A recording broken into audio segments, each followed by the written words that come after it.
आदरणीय बंधुओं, शिवा मिशन न्यास के YouTube चैनल पर आपका हार्दिक अभिनंदन है। आज आपको इस कलिकाल में बार बार पड़ने वाली सोमवती अमावस्या के महात्म एवं उससे जुड़ी एक कहानी सुनाते हैं। सोमवार के दिन पड़ने वाली अमावस्या को सोमवती अमावस्या कहा जाता है। विवाहित स्त्रियों द्वारा इस दिन अपने पति की दीर्घायु की कामना के लिए व्रत का विधान है। इस दिन विवाहित स्त्रियों द्वारा पीपल के वृक्ष की दूध, जल, पुष्प, अक्षत, चंदन इत्यादि से और वृक्ष के चारों ओर 108 बार परिक्रमा करने का विधान है। यदि स्त्री पीपल के वृक्ष पर न जा पाए तो घर पर धान, पान और खड़ी हल्दी को मिलाकर उसे तुलसी के पौधे पर चढ़ाया जाता है और 108 बार परिक्रमा कर 108 की संख्या में खाद्य पदार्थ चढ़ाए जाते हैं। चढ़ाया गया सामान किसी सुपात्र ब्राह्मण, ननद या भांजे को दिया जा सकता है। अपने गोत्र या अपने से निम्न गोत्र में वह दान नहीं देना चाहिए। ऐसी मान्यता है कि स्त्री द्वारा दान की गई खाने की सामग्री उसे बाद में सौगुना होकर वापस मिलती है।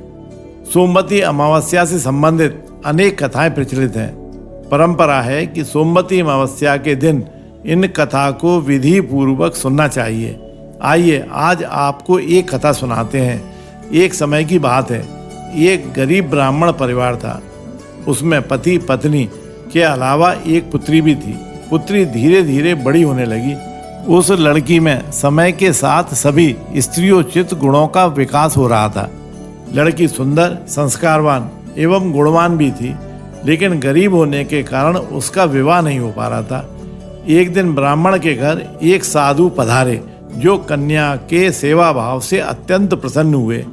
कन्या को लंबी आयु का आशीर्वाद देते हुए साधु ने कहा कि कन्या की हथेली में विवाह पश्चात वैधव्य का योग है। ब्राह्मण दंपति ने साधु से उपाय पूछा कि कन्या ऐसा क्या करे कि उसके हाथ में विवाह योग्य बना रहे। साधु ने कुछ देर विचार करने के बाद अपनी अंतर्दृष्टि से ध्यान करके बताया कि कुछ दूरी पर एक गांव में सोना नाम की धोबिन जाति की एक महिला अपने बेटे और बहू के साथ रहती है, जो कि बहुत ही आचार विचार और संस्कार संपन्न तथा पतिपरायण है। यदि यह कन्या उसकी सेवा करे और वह महिला इसकी शादी में अपने मांग का सिंदूर लगा दे, उसके बाद इस कन्या का विवाह हो तो इस कन्या का वैधव्य योग मिट सकता है। साधु ने यह भी बताया कि वह महिला कहीं आती जाती नहीं है। यह बात सुनकर ब्राह्मणी ने अपनी बेटी से धोबिन की सेवा करने की बात कही। कन्या तड़के ही उठकर सोना धोबिन के घर जाकर सफाई और अन्य सारे काम करके अपने घर वापस आ जाती और सास बहू को पता भी न चलता। एक दिन सुबह जल्दी उठकर सोना धोबिन ने देखा कि एक कन्या मुंह अंधेरे घर में आती है और सारे काम करने के बाद चली जाती है। जब वह जाने लगी तो सोना धोबिन उसके पैर पर गिर पड़ी और पूछने लगी कि आप कौन हैं और इस तरह छुपकर मेरे घर की चाकरी क्यों करती हैं। तब कन्या ने साधु द्वारा कही गई सारी बात बता दी। सोना धोबिन पतिपरायण थी, उसमें तेज था। वह तैयार हो गई, किंतु सोना धोबिन ने जैसे ही अपने मांग का सिंदूर कन्या की मांग में लगाया, उसका पति चल बसा।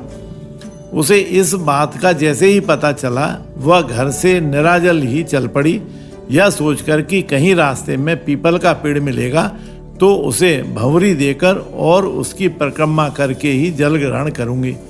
उस दिन सोमवती अमावस्या थी, कुछ सामग्री थी नहीं, सो उसने ईंट के टुकड़ों से 108 भंवरी देकर 108 बार पीपल के पेड़ की परिक्रमा की और उसके बाद जल ग्रहण किया। ऐसा करते ही उसका पति जीवित हो उठा। इस प्रकार जो सौभाग्यवती स्त्रियां सोमवती अमावस्या के दिन 108 वस्तुओं की भंवरी अर्थात परिक्रमा देकर सोना धोबिन और गौरी गणेश की पूजा करती हैं, उन्हें अखंड सौभाग्य की प्राप्ति होती है।